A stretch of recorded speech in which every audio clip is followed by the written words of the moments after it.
Dis-moi Franck, qu'est-ce que tu as pensé de cet Open de France? Alors ça, c'est une bonne question. Eh ben moi, je vais te dire, pour moi, c'est un très bel Open de France. Je vais bien sûr développer. On vient donc d'assister à un très bel Open de France. Alors c'est vrai que l'Open n'est plus dans la catégorie reine des tournois européens qui sont dotés de plus de 10 millions d'euros. Cette fois-ci, on est dans la catégorie inférieure, ce qui fait que le choix des dates n'est pas forcément à notre avantage. Là, je trouve par contre que franchement, cette date au mois d'octobre, en plus avec l'actualité coincée juste avant la Ryder Cup, c'était une très bonne chose en fait. Le terrain maintenant qui a accueilli l'épreuve, moi je l'ai trouvé franchement parfait.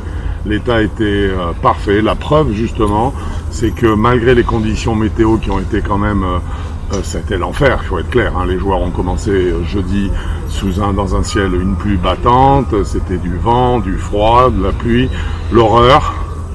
On a vu pourtant qu'il n'y a pas eu d'effondrement sur un compartiment du jeu plus qu'un autre qui soit lié à l'état du terrain.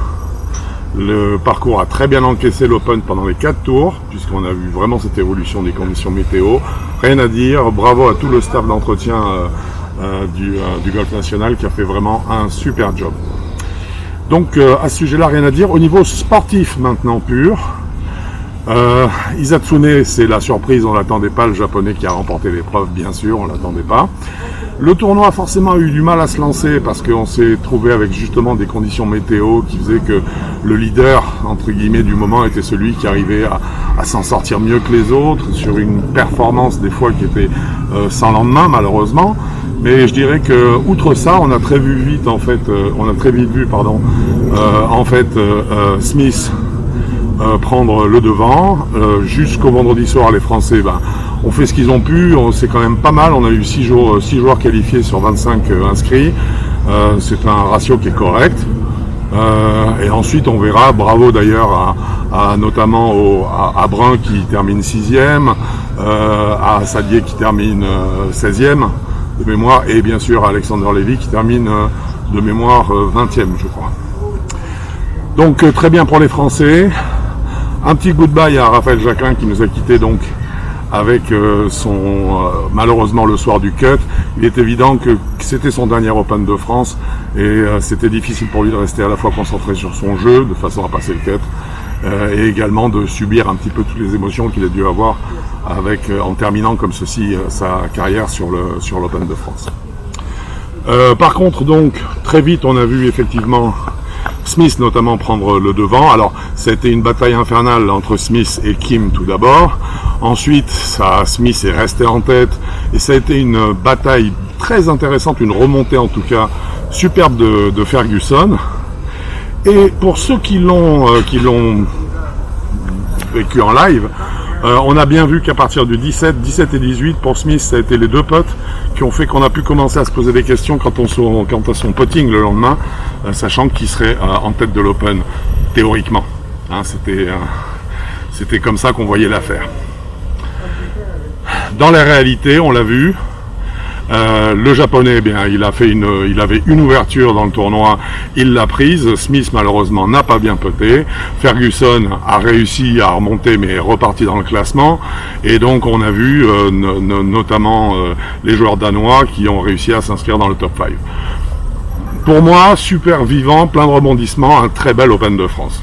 Mais comme on s'en doute, c'est souvent le cas avec moi, il y a un mais. Et le mais là ne concerne pas forcément donc la partie sportive de cet Open, qui était donc, comme je l'ai dit, de très bonne facture selon moi, avec des scores magnifiques, hein, qui ont dégringolé aussi bien chez les Français que chez le reste du monde. Des scores vraiment de très haut niveau, qui sont très bon augure pour l'évolution du golf français dans les années à venir. Le mais en fait dont je parle, il vient du manque terrible, cruel, à la fois de spectateurs, à la fois de stands sur place. Et là, je pense qu'il y a vraiment une petite remise, il faut se poser les bonnes questions. Je veux dire, il ne me paraît pas normal dans un des pays d'Europe comme la France, où on a un demi-million de licenciés de golf, que si peu de joueurs se motivent et se mobilisent pour venir assister à des tournois de ce niveau-là. Parce que même s'il n'y a pas les grands noms, les grandes stars, les John Rahm, les Rory McIlroy, etc., etc. Le niveau de jeu est le même. On voit des coups extraordinaires quand on est sur place et surtout on voit en fait comment est-ce que les joueurs temporisent, comment est-ce qu'ils organisent chacun de leurs coups, que ce soit un putt, des coups d'approche. Ah tiens, bizarrement, il a joué ce coup-là comme ça, mais moi je l'aurais pas joué comme ça. J'aurais pensé qu'il fallait faire une balle très très haute et lui au contraire, il a... Donc on a énormément de choses à apprendre quand on voit les joueurs sur place, parce qu'on voit dans quel état d'esprit ils le font, on voit comment est-ce qu'ils le visualisent, comment est-ce qu'ils se projettent, et vous avez une foule d'enseignements à en tirer. Donc effectivement, je trouve qu'il y a un engagement de la part du public qui n'est pas suffisant. Alors ça se retrouve également au niveau de l'entreprise, et du coup ça se retrouve où? Au niveau du sponsoring des tournois.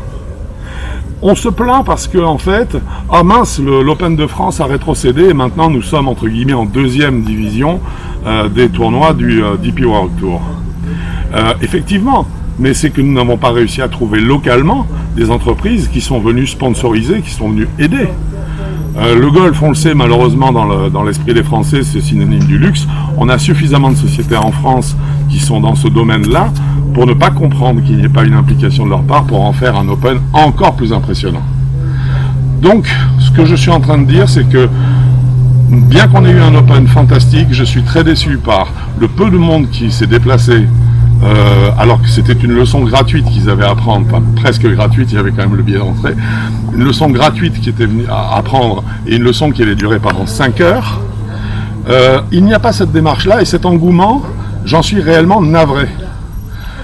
C'est malheureusement ce manque de motivation qui fait que notre évolution en tant que peuple golfique en France, que ce soit au niveau des tournois, des futurs champions et des champions actuels également, je dirais ne va pas aussi vite qu'elle pourrait et ne fera pas aussi fort qu'elle pourrait.